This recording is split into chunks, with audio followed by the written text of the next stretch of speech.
Step 6. We have emphasized willingness as being indispensable. Are we now ready to let God remove from us all the things which we've admitted are objectionable? Can He now take them all, every one? If we still cling to something we will not let go, we ask God to help us be willing, and that's all of step 6. And if you'll notice, He didn't say a thing about defects of character, did He? He did say those things that we have admitted are objectionable. Now, surely, in step 4 and 5, when we looked out into that 5th column, and we saw that old selfish, dishonest, self-seeking, frightened, inconsiderate character that we had become, when we saw that those are what cause us to do the things that hurt people, they in turn retaliate, we in turn resent, we're afraid, we're filled with guilt and remorse, causes us to drink, then surely those things in the 5th column have now become objectionable to us. Are we ready to turn them loose? If we are, we're through with step 6. The book recognizes, though, that self cannot always overcome self. Because it says if we're not ready, we ask God to help us be willing to turn these things loose. Now, you would think when we see what they do to us, we'd be more than willing. But sometimes we're not. You know, we human beings are funny people. So sometimes we would rather sit in today's pain and suffering because we've kind of learned how to take care of that. Sometimes we would rather sit in today's pain and suffering than take a chance on changing in the future because we don't know what change will bring. You see, if I have to get rid of my selfishness and become unselfish, then how am I going to get what I want in the future? If I'm going to have to get rid of my dishonesty and start operating honestly, how in the hell am I going to make a living? I don't know nothing about honesty when I get here. If I'm going to have to start getting rid of my self-seeking, frightened character and start operating on courage, that scares the hell out of me. I don't know nothing about that. If I'm going to have to start considering other people and their needs and their wants, then who's going to take care of me? Sometimes we would rather sit in today's pain than take a chance on changing in the future. And the book recognized that and said if you're not willing, you ask God to help you be willing. And with God's help, we become willing. We're through with 6. When ready, we say something like this: My Creator, I'm now willing you should have all of me, good and bad. I pray that you now remove from me every single defect of character. Whoop. We're in step 7 now. And it said shortcomings, but here he calls, see what he's done to us? He confused the hell out of us, didn't he? You betcha. I pray you now remove from every single defect of character which stands in the way of my usefulness to you and my fellows. Grant me strength as I go out from here to do your bidding. Amen. We've then completed step 7. Are you ready to have God remove them? If you are, you're through with 6. Have you humbly asked Him to take them away? If you have, you've done step 7. But I hope you don't make the mistake I did. I assume that now that I'm ready, and God being all-powerful, all I've got to do is turn to God and say, okay, God, here I am, warts and all. Zap me and give me the $29.95 special, and I'll never have to worry about this stuff again. I found out it won't work that way. God will do for me what I can't do for myself. I simply do not have the power to remove a character defect. Only God has that power. God will not do for me what I can do for myself. And what I can do for myself is find out the opposite of that character defect. And then with God's help and all the willpower I can muster, in every situation that comes up, try to practice the opposite. Because you see, God can't take away my selfishness and leave another hole in my head. It's going to have to be replaced with the opposite, which is unselfishness. And when I first got here, my mind was a set of mental habits ingrained in 38, 39, 40 years of living. The habitual thing for me was to react selfishly. And the only way you break a habit is to work against yourself.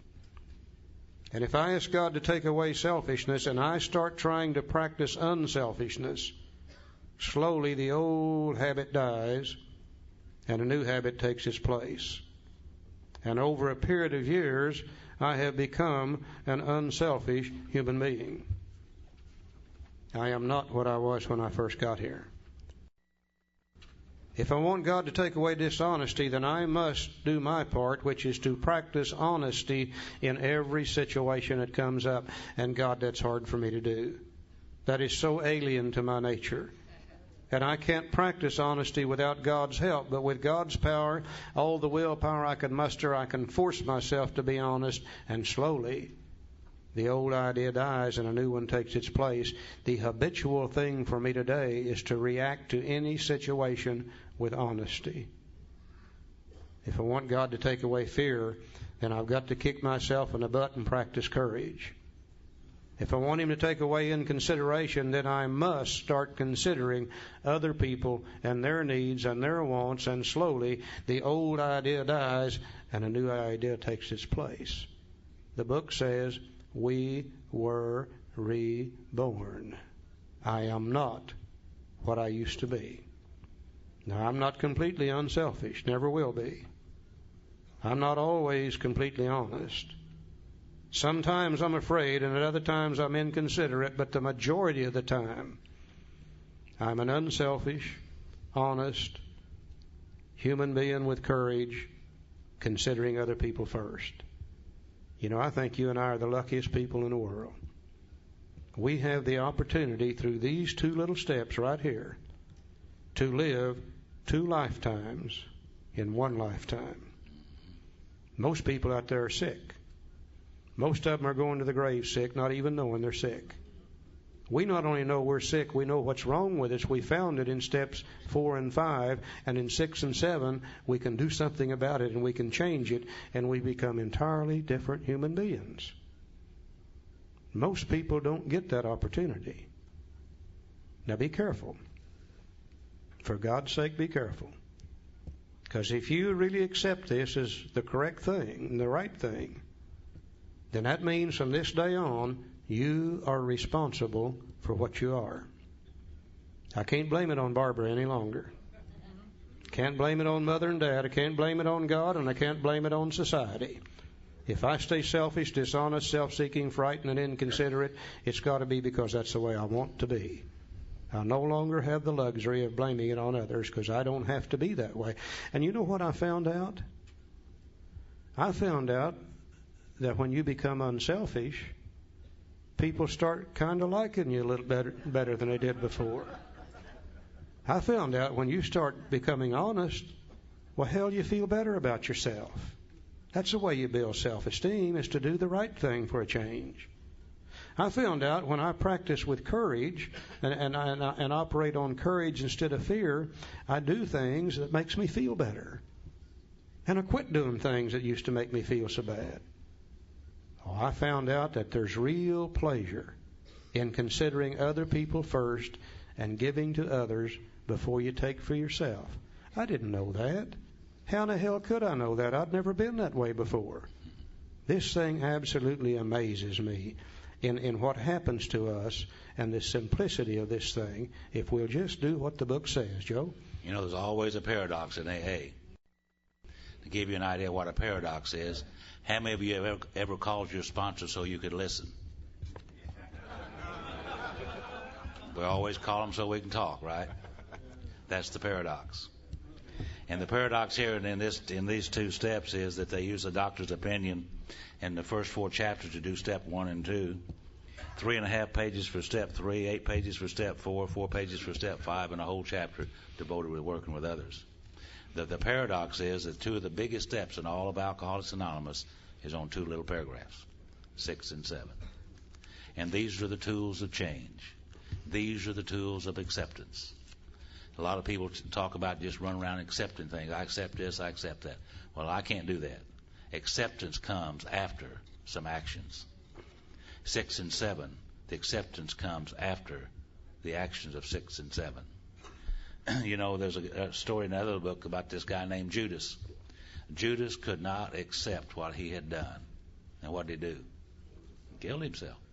That's the importance of acceptance. And you can't accept anything unless You take some actions. And he didn't do steps 6 and 7, didn't have them. And the other story is that there's a story in this other book about this guy. His name was Saul. Saul was riding his ass on the way to Damascus. Big bolt of lightning come down, knocked him off his ass on his ass. That's the way I read it. He gets up and he's dusting himself off, and this big voice come out of the sky and said, "Saul, can we talk?" Yeah, we can talk. What do you want to talk about? Had to get his attention, didn't he? Maybe alcoholism had to get our attention. And he said, "Yeah, Saul, you've been a very selfish individual, and you've harmed a lot of people, and you're very resentful and angry, and you've harmed a lot of people by those attitudes." And he said, "I want you to quit doing that." And he said, "Well, how do you quit doing that?" He said, "Well, do these things. And if you'll do that, then you'll make a change. And when you change, then we'll call you Paul." Well, he did those things and became Paul. Now, we know that Paul was one of the greatest writers the world's ever known. And in the town of Corinth, they asked Paul one day, said, "Paul," said, "what is the secret to living?" And he said, "The secret to living is daily dying. The old Saul had to die so the new Paul came alive." You see, 6 and 7. And by the time I got to 6 and 7, I could see what I had become as a result of the previous steps. And I didn't like what I had become. And a little doubt crept in my mind. Can God really change me from what I have become to what he intends for me to be? And then I had to reaffirm and rethink about this idea. On page 53, it said, God either is or he isn't. He either can or he can't. And what was my choice going to be? And I chose to believe that he could. The tools of change, to change from what I had become to that which God intended for me, 6 and 7. Two of the biggest steps in all of Alcoholics Anonymous. Now, just before the break, I want Joe to tell you one little story about buying some salad to show you practicing this thing. I was hoping he wouldn't do that to me this morning. A few years ago, I went into the grocery store to buy some salad and some stuff to fix for a salad. That night was having steak, and I went in there and bought this stuff and came back up to the register, and I was going to pay up, and I gave this lady $10, and she took the $10 and stood right there and counted me out change for a 20. And I watched her do it. And I picked up that money and I put it in my pocket, and I got out of my car and I sat there and I said, "Well, you big dummy. You sold out for $10. I thought it was worth more than that, you know. I'm glad it wasn't less than that." And so I took the money back in there and I told the lady, I said, "You know, I'm a member of a fellowship that requires me to be honest, and you gave me too much money, and I want to give you this $10 back." And she said, "You know, I never heard of a fellowship like that." I said, "Well, I hadn't either until a few years ago." So here's your $10 back. Well, the whole point of this story, when I walked out of that $10, now believe me, I don't need $10. I mean, I do not need $10.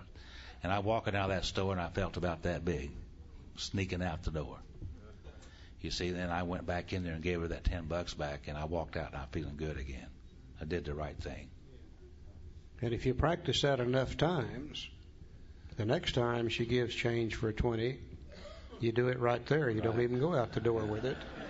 That's what we're talking about when we change, and only we can do it. Only we can slay ourselves with God's help and become different human beings. So if you stay dishonest, self-seeking, frightened, and inconsideration, must be because you want to.